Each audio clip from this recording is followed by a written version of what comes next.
Hey guys, Brian Hathaway here, SV Holdfast, coming at you today from Recife, that is in Brazil. Kid's about 3/4 of the way around the world. Quick video today, probably not quick actually, but it will be informational, I promise. The other day someone asked me if I had to do all over again, if I could go back to go, would I sail my hunter around the world again in lieu of buying a, let's just call it a blue water boat. The question came with no malice. It actually came from a hunter owner. Generally, when I get questions like that, it's from someone that has a blue water bomber that laughs at my hunter.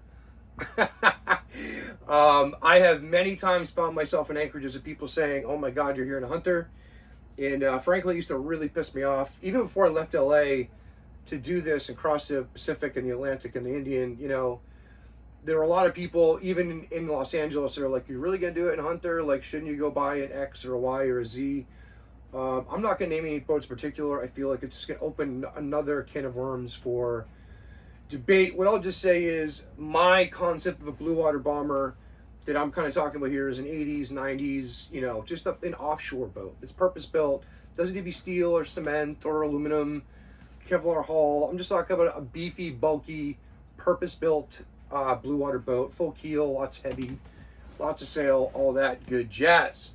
So, great question, you know, and I used to, like I said, I used to get pretty aggravated. People used to ask me the question of, am I going to do this in my hunter? And what had occurred to me after quite a while of me getting aggravated, about 6 months of questions, because what happens is lots of hunters, Genoes, Benetaus, Catalinas in Los Angeles, a little less in Mexico, a little less in Polynesia. By the time I get to Fiji, I was the only hunter within 500 or 600 miles.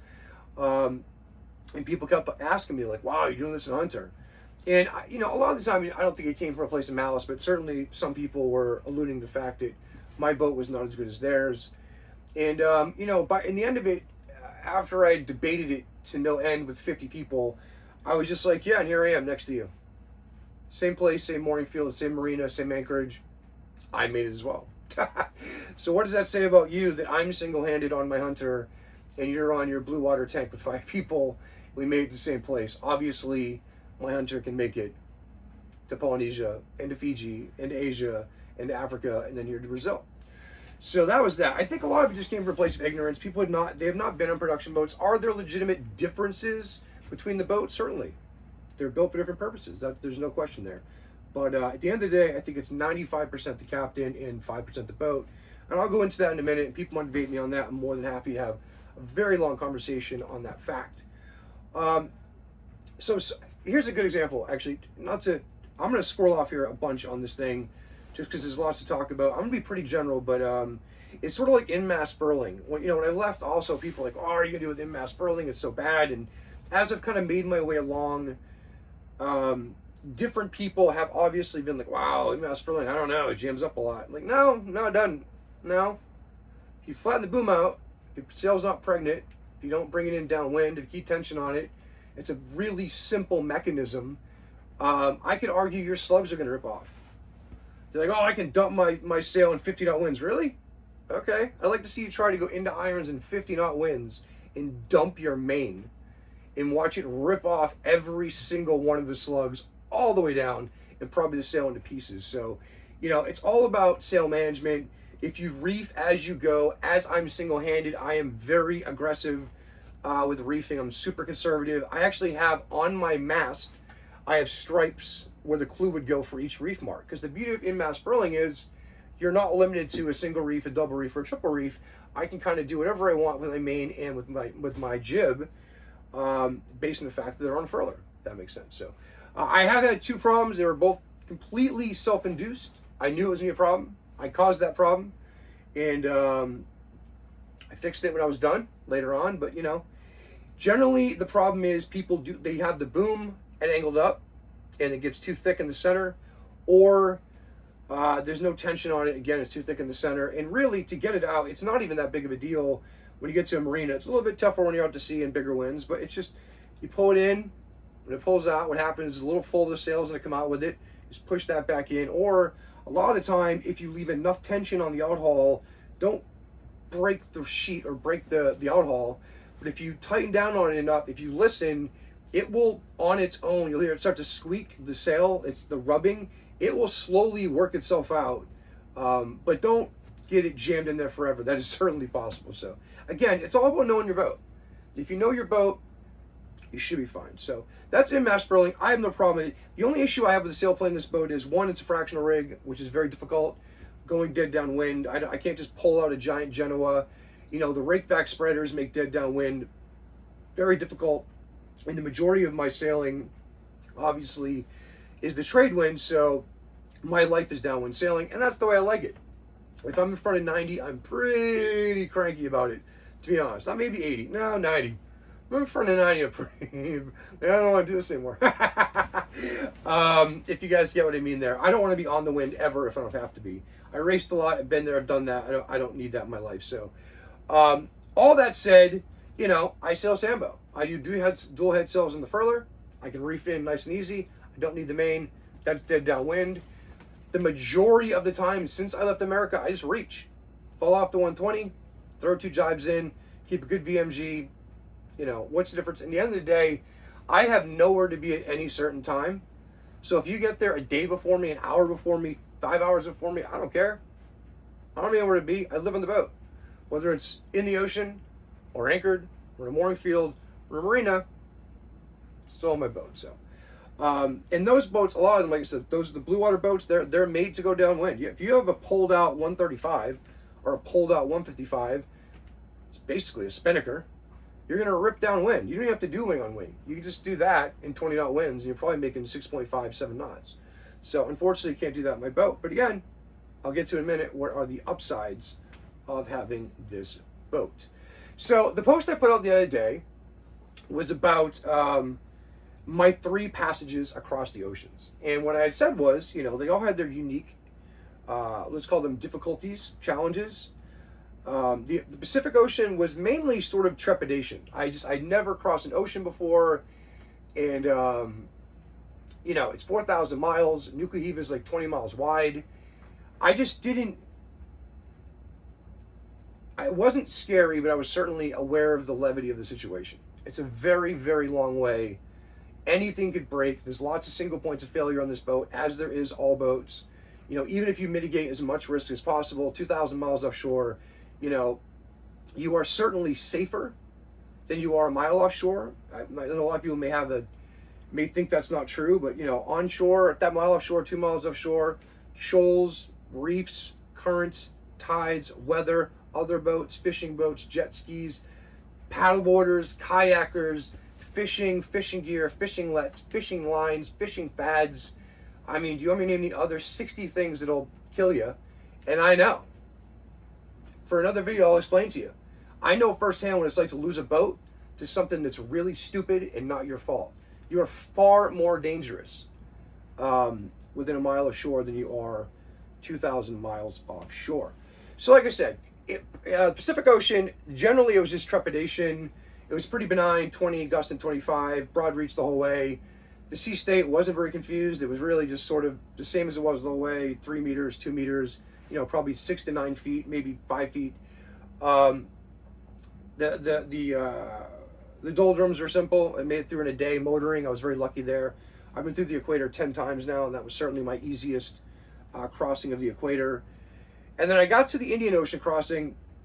At that point I had about probably at least 20,000 miles into the trip, at least a couple of years. I was very familiar with the boat. I was very familiar with how to use the boat in weather. I had done a bunch of trips before I even left. And, the people that were in front of me kept sending me reports of 40s, 30s, constantly, 10-foot seas, 15-foot seas, 20-foot seas. So I emailed Glenn, who designed my Hunter 44DS. I was like, hey, man, I've done this with my boat so far. I realize you can't just say go get her, but is there a reason that I should be concerned about this crossing? And my biggest issue was 2 things. One was the creaking of all of the teak inside. It was basically, is this structural? The stuff is moving. Is it structural? He's like, no, that has nothing to do with the actual stability of the boat. It's the bulkheads. And you could pull all of the wood out and the boat would be just as strong as it would be without the wood in it, which is a good thing to hear. And the other thing was, I had some separation between the cap and the hull at the stern, and where the rub rail had come off, and there was starting to be a leak where the two were kind of glued together in the water. I have a swim step, so it's basically, with all the weight I have in the boat, the rub rail was actually submerged about 3 inches and has been for 2.5 years. And I think the combination of the hull contorting, it's a fiberglass hull, all fiberglass hulls, they contort, that's what happens.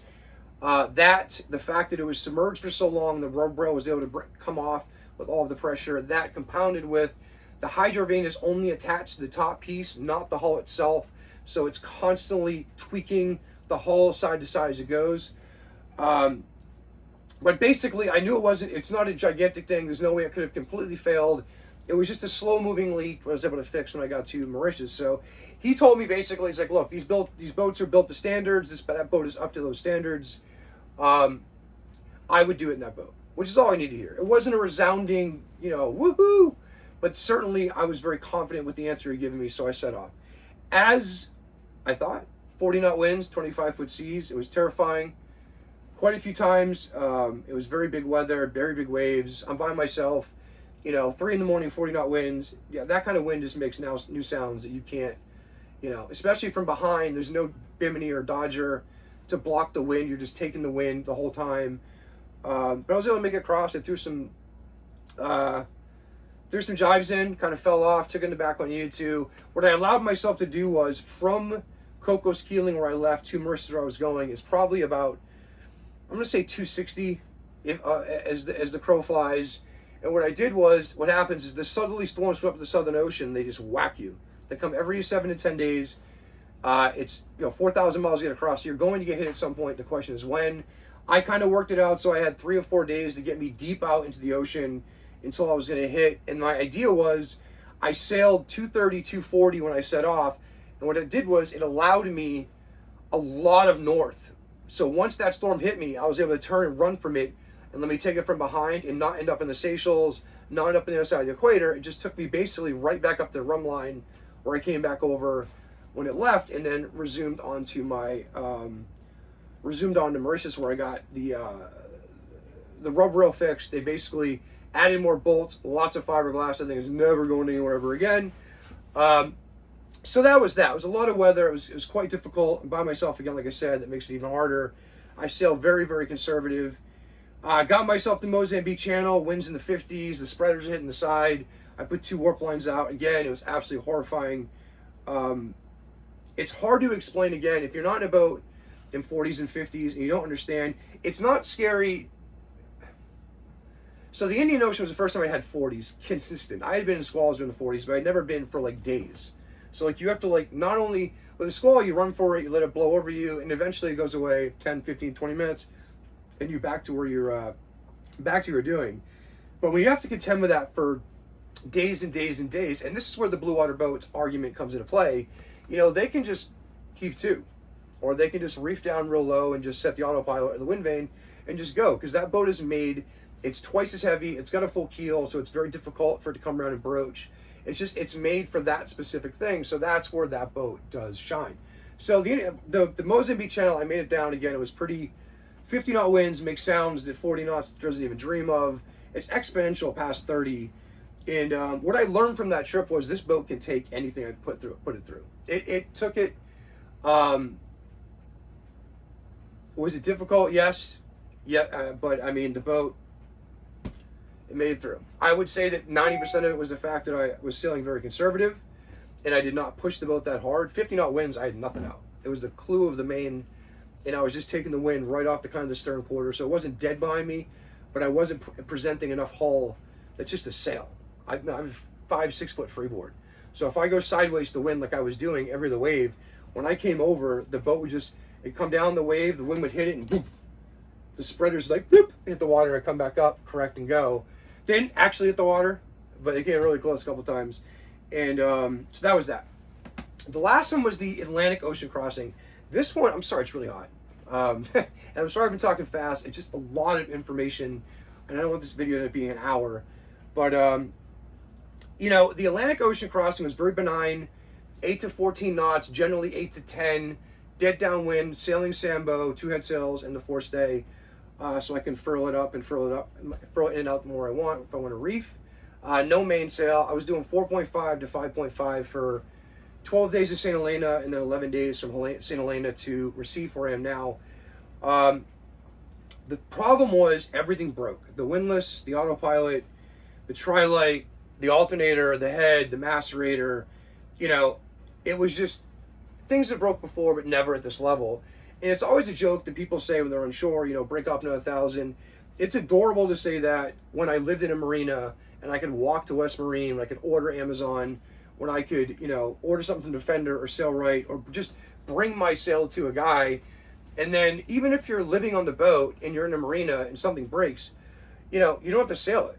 You don't have to go somewhere. Well, if I'm in the middle of the ocean, you have to get from point A to point B to get something fixed. You just have to contend with what's broken.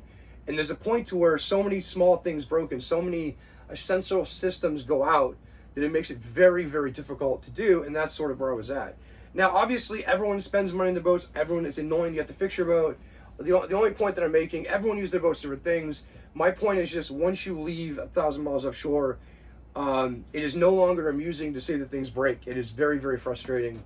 And there's certainly nothing you can do about it. You just have to deal with it and fight through. So, and I think I posted that on Facebook, and someone got back to me like, hey, would you do it again in your Hunter?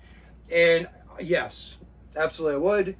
And what I want to point out is it's Brain Marine, it's Jabsco, it's Generico. These are not Hunter parts. This is these are parts in a Jeanneau. They're parts in a Hans. They're parts in a whatever. These are just boat parts. Are there differences? Absolutely. Like I talked about in the Indian Ocean crossing, those boats are made to cross oceans, and they do it really well. Here is the rub. I live in marinas. I live in anchorages. I live in mooring fields. The majority of those boats that my friends have that are kind of older, like I said, 80s or 90s, that are blue water boats, unless you have millions of dollars to spend, that's generally what you're getting as far as a blue water boat. Those boats they're smaller beams. The cockpits are small. The ceilings are small. There's lots of round things inside. There's not a lot of flat couches, and I have a 7-foot ceiling, massive windows, tons of airflow, huge salon, huge kitchen, big breakfast bar. I can lay on any couch fully on this boat with 4 other people on the boat at the same time. Not that I have them on here, but I could do that. This boat is just comfortable. Like when I first time went to Mexico, I was there for 6 months, and I spent 29 days sailing of 6 months. And what occurred to me is I'm sitting in a mooring field or on anchor, 80% of the time. So what matters to me? I know I can sail my boat. If I get into weather, I have to contend with weather. I know I can contend with weather. Obviously, there's a limit, sure. Don't go out during hurricane season. You generally, 99% of the time, are not going to find yourself in a 60-knot squall unless you intentionally put yourself in that situation. That's just the bottom line. If you're doing coastal cruising, you can forecast 3 days out reliably. So if you know that and you remove that you're not going to cyclone season, you've now taken away 80% of the problem. Here's where it comes down to. Offshore, that's a big thing. Offshore and squalls. Squalls, you just have to deal with them. Squalls come up, doesn't matter where you are around the equator, you're going to get them. No matter what kind of boat you're in, obviously they're going to come and go. I take them in the stern. I reef down, I take them in the stern. I've seen them in the 40s, 45 range.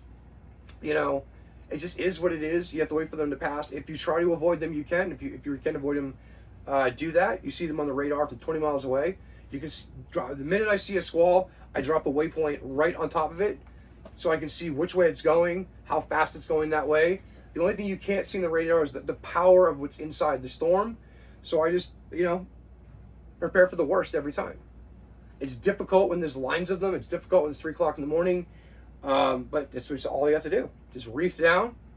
If it's going to hit you, let it come over you. Take it in the back, and then when it's gone, go about your business.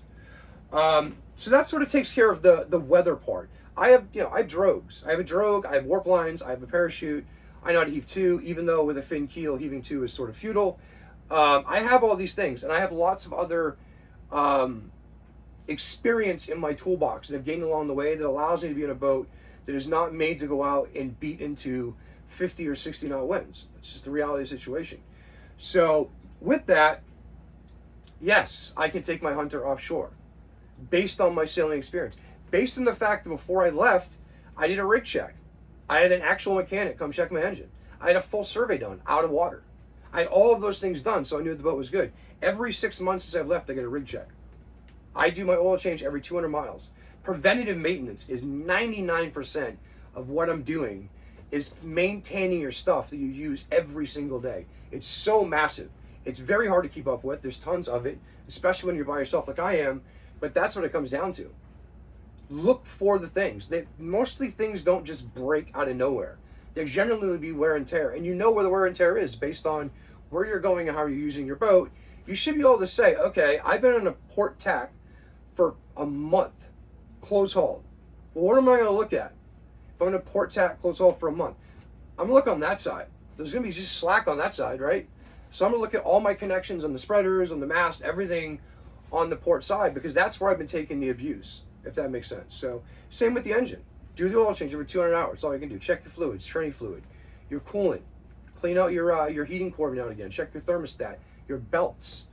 Every now and again, maybe full field your alternator just to make sure it's fully putting out what it's supposed to.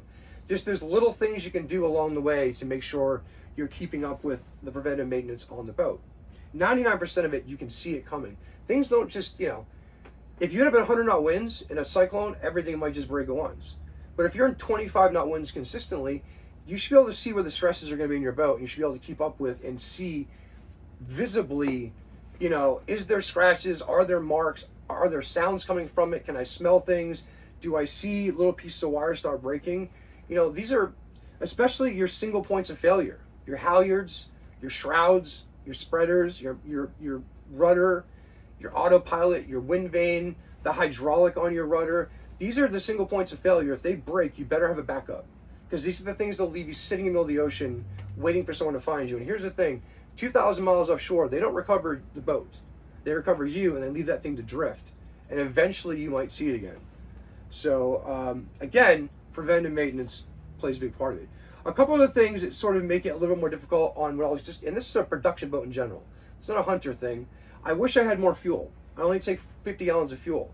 So I have 10 5-gallon jerry cans, really the good quality plastic jerry cans of fuel on my boat. As ugly, sure it is. People laughed at me when I left America. And then when I got further along my trip, I realized I've seen 11 fuel docks in 3 years in 23 countries. You're always either dinghying jugs ashore, people are picking up your jugs, you're taxiing somewhere jugs, you're carrying jugs somewhere. Well, I have 10. I can fill my boat up in one run of fuel. Most of my friends have 2 or 3 because they're spares, because they carry so much fuel in the boat. So if they need to get fuel, or you can't get fuel to the boat, they make 40 trips with 2 cans to get their stuff filled up, or they borrow mine, which I let the people do all the time. The other thing is, if I'm going to port tack for a month, I'm close hauled, I'm in a close reach, say I'm in the 60s, 70s, 80s, I take all the cans and put on the port side. I have 500 pounds of built-in rail meat to keep me just a little bit flatter, if that makes sense. So I got some water, 125 gallons. It would be nice to have 200, but it is what it is. I have a water maker. Black water would be bigger. I wish I had a Y valve. Blue water boats have a Y valve. You can pee and poo right overboard. Mine goes in the tank, which means every time I want to empty the tank, I'm using the macerator, I'm using the through hull. I'm adding points of failure every time I use them along the way. So Y valves clutch. I don't have a salt water faucet in my sink, which would be amazing to be able to wash with salt water and then just rinse with fresh water. It's a massive waste of water. I would like to have one saltwater head. I have a freshwater head, so I'm always wasting fresh water, so I generally just go up to the back of the boat. My heads are electric. It's stupid. Pump is better, less convenient, but they don't break. I've broke the motor on that head 6 times now. It's broken right now, actually. I'm picking up a new one in Martinique. The squeaking is another thing that's sort of annoying. This hull contorts. It's fiberglass. It's not aluminum. It's not concrete. It's a production boat, so when I go down waves, it kind of contorts. The screeching from the teak will hit a fever pitch. I grease it. I oil it. This week I'm gonna go in and just L bracket all of it down. But it is what it is. You got to do what you got to do. So, but these are not massive things. These are tiny things. Again, when you're out, these things matter. So that's when I was in the ocean. But the rest of the time when I'm sitting enjoying my space, I have a huge foredeck, I have a huge cockpit, lots of storage. Tons of airflow, massive hatches, lots of daylight that comes through. I look at my friends' boats that are made for blue water sailing. It's impossible to back up with a full keel. They do not have a lot of airflow. They have smaller hatches because they're meant to get bashed for the ocean. I do have wood planks. I have the massive DS. I have wood planks to cover the windows in case I do take one of the windows breaks with a big wave. Yeah, look, there's lots of other reasons. I think it's just you buy the boat that works for you, and that's all I gotta say. For me, it's this boat. I have no problem with it. I don't feel unsafe in any way. It's the right boat for me. So, I'm gonna kind of leave it there. I think a couple things. If people want to do what I'm doing, a couple pieces of advice I would give them. Obviously, have a spare of every single point of failure. Your halyards, your shrouds, have secondary steering, secondary rudder, secondary autopilot, secondary whatever. Just find your single points of failure. Just Google search that and make sure you have a backup for all those things. Those things will just absolutely leave you stranded in the middle of the ocean. Know how to fix your boat. Take a diesel class. Know a little bit of electrical, high voltage, low voltage, a little bit about plumbing. Have all of the tools you would possibly need for anything ever. Just anything ever. I can make a list if you guys want. I'll make a list for you if someone wants to do that. But you don't need to be a mechanic. You don't need to be a sailwright. You don't need to be a shipwright. But if you're 1,000 miles offshore, you need to be able to at least be able to diagnose what the problem is so it doesn't break something else down the line, as a lot of these systems are intertwined. If you don't have Starlink, you can look up YouTube videos, buy Nigel Colliger's book. It's a great book. It will tell you to fix these things offshore. That's the Bible before we had Starlink on the boats. The last thing I have is, and this is more of a technical thing, get lithium batteries. My life changed. I left with 12 6-volt lead acid batteries. It worked fine. I had like 700 watts of solar, which is all right. Now I have 1,400. Lithium is the deal. Holds better, lasts longer, charges way faster. You can use it all the way down. Had I known, I just spent the money and bought those from Go. They're just so much better on every level. It's worth every penny I spend on them. The other thing I would say is if you do have in-mast furling and your sail is any bit pregnant, buy a new mainsail. If you're going to sail around the world, it's going to take you 3 years, buy a new mainsail. Because if you bind that thing up every time you take it out, if you get in a 40 knot squall, 30 knot squall, and your sail gets stuck out, you're going to be in bad shape. I had a girl in the boat, I had crew for this last little bit. She fell asleep on watch. I woke up to a 40 knot squall, 35 knot squall, full sail. Because she did not wake up and check every 30 minutes like she was supposed to on the chart plotter. So I almost got knocked down. It was full sail in that. I was able to get it behind me, get the jib in real quick and work it out. But yeah, it was very, very scary. So the thing is, if you jam up the in-mast furling because of your own, I'm not gonna say stupidity, but either not knowing how to use it or having the wrong sail, you could get yourself in a very bad position. It is very difficult to fix at sea. If there's any pressure on the sail and you're trying to take it in and out and work it out, it's incredibly difficult to fix. So make sure you know how to use it a lot, practice on it a lot, reef it a lot, mark reef marks on the boom so you know, just be like, oh, I think it's in about halfway. Measure it. Put tick marks. I know in 20, I know in 25, I know in 17 knots where my main should be. I don't have to look at it. I just, and it's right where it's supposed to be without any guesswork at all. You don't want to be eyeing it. Just go out in 18 knots one day and be like, okay, so my first reef is 18, my second reef is 25, and then like anything over 25, if I see 26, I bring it to the third one. But everybody's boat's different. It's just a matter of how much jib you have out and all that good jazz. So, but that's all I got, guys. Brian Hathaway here, SB Holdfast. I hope this is helpful. I love my Hunter. It's a great boat. Really, the biggest issue with these boats for sailing around the world, if you have in-mast furling, if you have a B&R rig, is the fact that the rake back spreaders, no backstay, make it real difficult to go dead downwind. Just reach. It's fine. Just reach. Go 120. It's fine. Throw in a jibe. I guarantee your VMG, if you're going dead downwind and your VMG is still above, if where you're going A to B is dead downwind and you're keeping a VMG cracked off at 120 at like 5 knots, cool. That's amazing to me. And it's way more comfortable.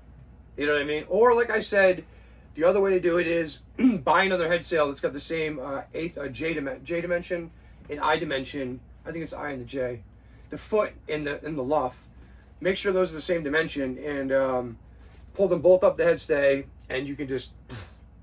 The nice thing with that is there's no jibing. With the wind vane, if you're sailing 160, if it hits a big wave, it's a small rudder, so it can't exactly keep you within the 170 to 170. If you're trying to go 160, it will jibe over to 170 the other side. So if you're flying wing on wing, it's very possible for you to backwind your jib, which is not great. Even with the preventer on, it's still not great because you possibly can break some things there as well. With Sambo, you could sail 120 to 120 apparent with one sail plan and never touch it ever.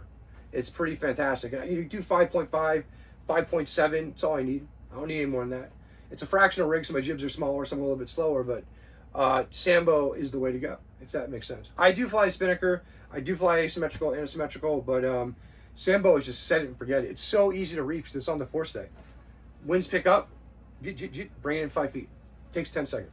It's amazing. So that's all I got, guys. Brian out the way here. If you have any questions, drop them below. Sorry, it's sweating. It's hot. Bye.